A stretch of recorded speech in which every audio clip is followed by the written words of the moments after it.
Hey, welcome back. So in the last video, as part of, importing our data, we kind of mapped the tables and, schema and database where we're getting our data from. So remember, we have this long query.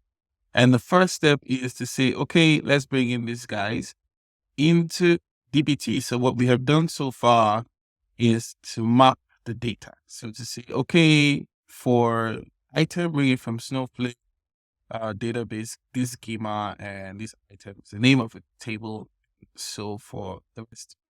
Now, what we will do is we will then write the first set of models, right? So what we will do is bring in the stage files.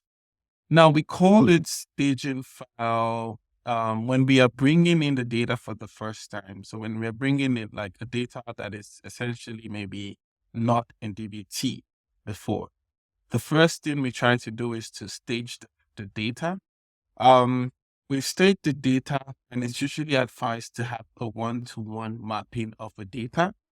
So what I mean is, at the point we are bringing in the data, we don't do any transformations. Usually, we shouldn't be doing any transformations, um, but then there's some cases it might be better to do a few transformations because maybe we want to standardize some sort of things that is sort of always going to be standard. However, as much as possible, we want to have the raw data because once we bring in the data the first time, we don't want to have to bring in again and again. So when we sort of bring in the raw data, we can use the data in different ways for different reports, for different departments, in the way that they need it. So first, what we do is we usually follow a naming convention. And so if you want to add this, you would have to go to the sources folder, just on top of the sources folder, and then you create a new file. Now we'll name the data files with a convention of STG, which represents staging, underscore the name of the table, and then we put SQL, right? We kind of tag it with SQL so that DBT knows that this is an SQL file, right? And so we would have something like this. And remember that we would essentially, on the default, we are supposed to always, create like a view. On the default, based on the setting that we already saw at the DBT project, we always create a view. And usually it's very advisable, it's sort of advisable to, have your staging files to be views. Why? Because you are not creating a new table. You are essentially, using a one-for-one view. You are basically like having the same data that already exists in a data warehouse. Right? It already exists in Snowflake. So you're just bringing it to DBT. And so it's better to have it in view because the view doesn't consume an extra space. So how do you then, write this query? So one thing you could do is do select star from um select star from then the sources. And so when you want to bring the source, when you're bringing in a source for the first step, note that you use this convention, right? So because this data doesn't already exist in DBT, you use a convention like this, where you sort of like, you have your source, then you sort of have like the schema file, and then you have like the model, right? You have the select star from this source, and then this represents the schema, but this is not actually the schema in this case, but this is what you have named the data source. Okay, so this is what you have named the data source. So we go back into this file. Remember, we named this data source finance data. So then we will then put finance data here. So the finance data already now captures like this database and the schema. So we don't have to write database and the schema again. Then we would have to put in item, right? And so here we just put in the item because this is the data, the table, right? So this is already telling DBT that when you are looking at the finance data, then the finance data represents like this database and schema. And then from that database and schema, bring this guy out of it. Now, like this, we already created like the first data set, right? And then we can also come and create the rest. So we could do STG.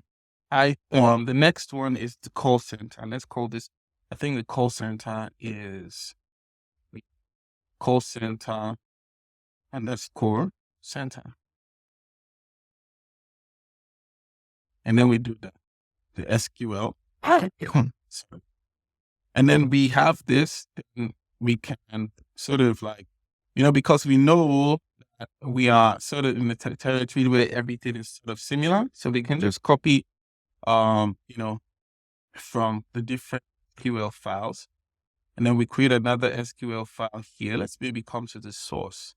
So this time around, it's a catalog sales. We can create something in the catalog sales.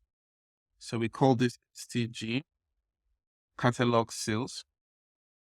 And then we have to put the SQL so that it knows that it's an SQL file. So SQL.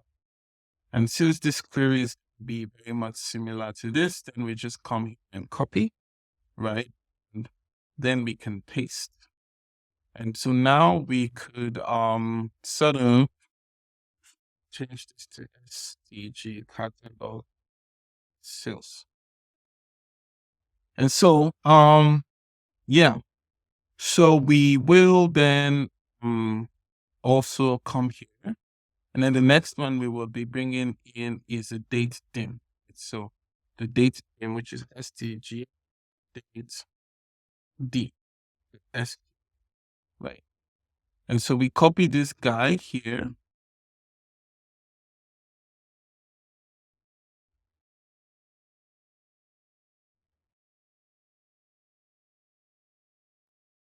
So now you have 4 data sets that is basically the staging data sets that we are bringing into the data for the first time.